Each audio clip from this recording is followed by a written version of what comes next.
Assalamualaikum warahmatullahi wabarakatuh. Apa khabar murid-murid yang cikgu kasih sekalian? Cikgu doakan murid-murid semua dalam keadaan yang sihat, ceria bersama keluarga. Dah sedia dah untuk belajar? Kalau dah sedia, mari kita sama-sama sebut. Ya, saya dah sedia. Pada hari ini kita akan belajar dalam bahagian akidah. Tajuknya nama Allah Al-Alim dan Al-Hakim. Itu tajuk kita pada hari ini. Allah Al-Alim dan Al-Hakim. Baik, terlebih dahulu cikgu akan nyatakan objektif pembelajaran kita pada hari ini. Yang pertama, murid dapat menyebut dan memahami maksud nama Allah Al-Alim dan Al-Hakim beserta hukumnya dan dalil nakli daripada Al-Quran. Yang kedua, murid dapat menyebut dan memahami kepentingan beriman dengan nama Allah Al-Alim dan Al-Hakim. Itu dia dua objektif pembelajaran kita pada hari ini. Baik, sebelum kita meneruskan pembelajaran, cikgu nak tanya kepada murid-murid ni, ada berapa nama-nama Allah atau Asmaul Husna yang perlu kita tahu? Ada berapa? Ya, betul. Pandai. Nama Allah atau Asmaul Husna ada 99 nama. Jadi pada hari ini kita akan mempelajari dua nama Allah. Iaitu yang pertama Al-Alim dan Al-Hakim. Sebut sama-sama dengan cikgu. Al-Alim, Al-Hakim. Baik, bagus. Jadi apa yang cikgu akan ajar pada hari ini? Iaitu yang pertama, cikgu akan terangkan tentang maksud Al-Alim dan Al-Hakim. Yang kedua, cikgu akan terangkan juga apa hukum beriman dengan Al-Alim dan Al-Hakim. Yang ketiga, kita akan tahu apakah dalil nakli Allah Al-Alim dan Al-Hakim. Dan yang keempat, apa kesan beriman dengan Al-Alim dan Al-Hakim. Itu dia 4 perkara yang kita nak belajar hari ini, iaitu tentang maksudnya, hukumnya, dalil nakli dan kesan beriman dengan Al-Alim dan Al-Hakim. Baik murid-murid yang dikasihi sekalian, yang pertama marilah kita lihat dan fahami maksud kedua-dua nama Allah ini. Mari baca bersama-sama cikgu. Maksud Al-Alim ialah Maha Mengetahui. Maksud nama Allah Al-Alim ialah Allah Maha Mengetahui setiap sesuatu secara terperinci. Tiada sesuatu pun yang tersembunyi daripada pengetahuan Allah. Baik murid-murid, pengetahuan Allah ini sangat luas jika dibandingkan dengan pengetahuan manusia. Manusia pun tahu juga, tapi pengetahuan manusia terbatas sikit nak berbanding dengan pengetahuan Allah Subhanahu Wa Taala. Manusia ni hanya mampu mengetahui perkara yang sedang berlaku dan yang telah berlaku, manakala Allah Subhanahu Wa Taala ini tahu perkara yang akan berlaku. Yang belum berlaku lagi Allah Taala dah tahu. Contohnya Allah Taala tahu rezeki kita yang akan datang. Tidak besar kita kerja apa, adakah cita-cita sekarang, cita-cita murid-murid ni akan tercapai pada dewasa kelak. Semuanya dalam pengetahuan Allah Subhanahu Wa Taala. Baik, seterusnya marilah kita fahami pula maksud nama Allah Al-Hakim. Mari baca bersama-sama cikgu. Maksud Al-Hakim ialah Maha Bijaksana. Maksud nama Allah Al-Hakim ialah Allah Maha Bijaksana mencipta dan mentadbir alam Setiap ciptaannya mengandungi hikmah, faedah dan tujuan. Murid-murid yang dikasihi sekalian, Allah Subhanahu Wa Taala sememangnya sangat bijaksana. Bijaknya Allah ini sememangnya tiada tandingan. Sebab Allah lah yang mencipta manusia dan semua makhluk di bumi dan di langit. Oleh itu, kita sebagai manusia tidak perlu sombong dan mengaku kitalah pandai dan tahu semua perkara, kerana Allah itu lebih mengetahui segala-galanya. Baiklah murid-murid, harap murid-murid dapat jelas tentang maksud Al-Alim dan Al-Hakim. Al-Alim itu mengetahui, Allah Maha mengetahui semua perkara, manakala Al-Hakim itu Allah Maha bijaksana. Alim mengetahui, Hakim bijaksana. Senang nak ingat. Alim mengetahui, Hakim bijaksana. Baik, seterusnya perkara yang kedua. Perkara yang kedua kita nak belajar hari ini adalah tentang hukum beriman. Hukum beriman ataupun percaya dengan nama Allah Al-Alim dan Al-Hakim. Apa hukum kita percaya Allah tu Maha mengetahui dan Maha bijaksana? Apa hukumnya agak-agak murid? Sunat ke wajib? Ya, betul. Hukumnya adalah wajib. Dan bagi orang yang tak beriman, tak percaya Allah tu mengetahui dan bijaksana, maka mereka berdosa besar. Baik, perkara yang ketiga, iaitu dalil nakli nama Allah Al-Alim dan Al-Hakim.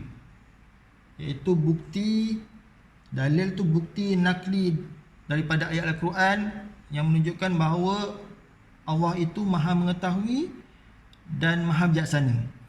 Ada tak dalam Al-Quran menyebut Allah tu Al-Alim dan Al-Hakim? Ada ke tidak ada? Kita tengok sini. Kita lihat sini, ada ayat berkenaan dengan Allah itu mengetahui dan bijaksana. Kita baca sama-sama dengan cikgu.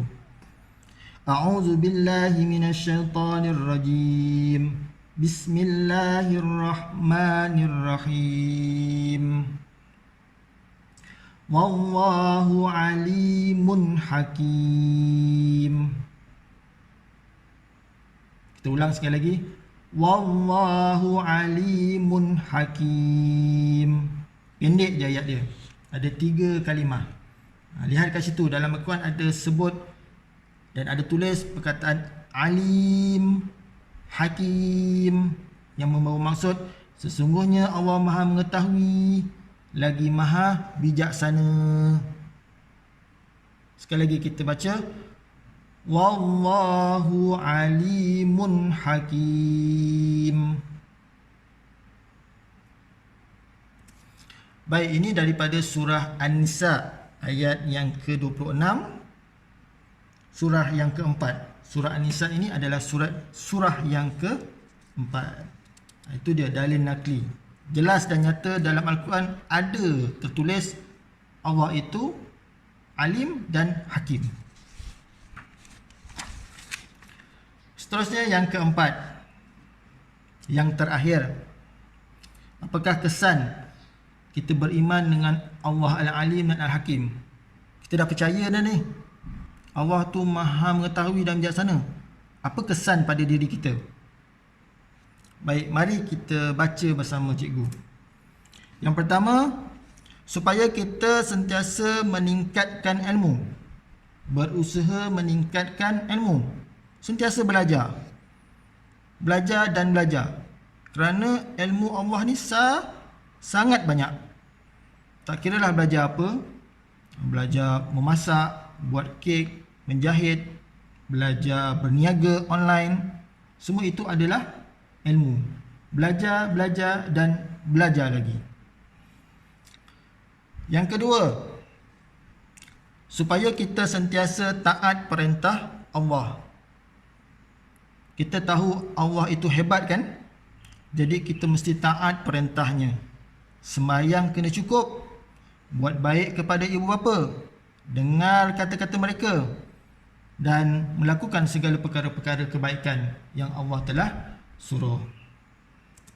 Yang ketiga, iaitu supaya kita sentiasa mensyukuri nikmat Allah Subhanahu Wa Taala.